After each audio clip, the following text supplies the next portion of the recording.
It's lovely to be here with you at St. Barnabas this morning. Father Wojtek is on a well-deserved Easter holiday. I'm Leighton Lee. I'm the rector of St. Mark's in Niagara-on-the-Lake, your close neighbor. It's a great joy for me to be with you this morning. Once upon a time, on the first Sunday after Easter, the archdeacon discovered a tiny, very deformed baby had been left on the steps of Notre Dame Cathedral. And so he named the poor little thing after the opening words of the Latin introit for today, Quasimodo. He's more commonly known as the Hunchback of Notre Dame, the isolated and unloved figure who dwelled among the bells of the church. He lived a fearful, isolated existence in a very confined and closed-in space. And it was only because of love that he finally found the courage to emerge from the locked belfry in the cathedral. Last week we heard about the closed tomb whose stone had been rolled away. Today, we've heard about the closed doors of the upper room where the disciples had locked themselves away for fear of the religious authorities.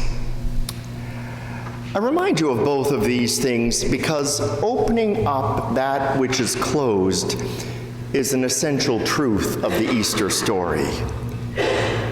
Because you and I aren't meant to live a closed-up existence, be it physical, emotional, or spiritual.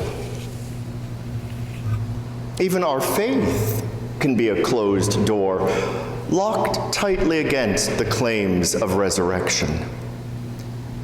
We've been taught to believe only what we can see, what we can prove, what we can quantify.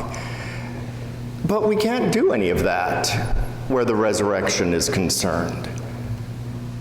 Of course, we can read about it, yet we've also been taught not to believe everything we read.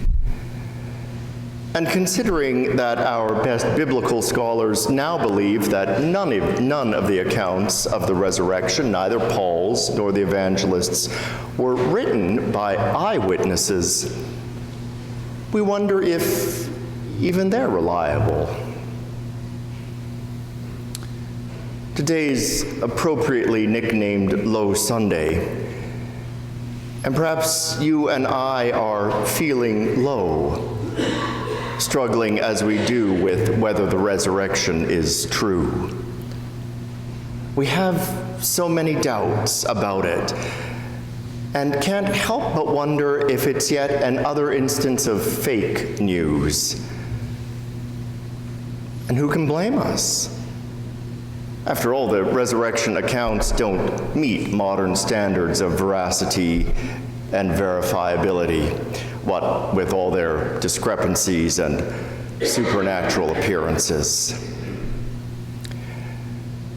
But to treat the resurrection like a piece of news, which can be forensically examined, tested, and proved, is problematic, to say the least. I'll even go so far as to say it's essentially a fool's errand.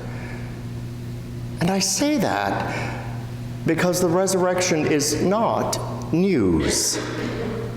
It's an event which leads to life and to love. You see, resurrection isn't something we've been told about but can't experience. It's something we apprehend in our quotidian lives. And if it all seems so unbelievable, maybe it's because we show very little evidence of its power working in us. Easter faith lets go of the past, no matter how sweet, and says a radical yes both to the present moment and the future promise.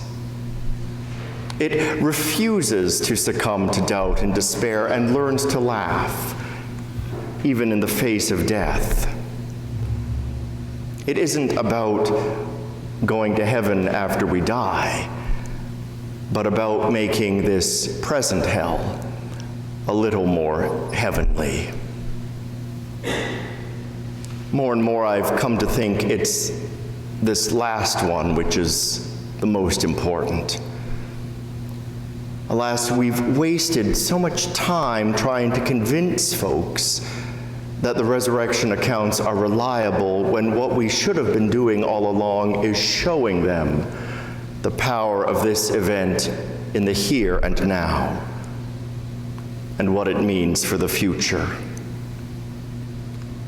Because when you think about it, the disciples didn't retreat into nostalgia, looking back to the good old days with the Master. No, they set their faces and energy to the future, and in the power of the resurrection began to remake the world into something resembling at least a little of the kingdom Jesus died to bring.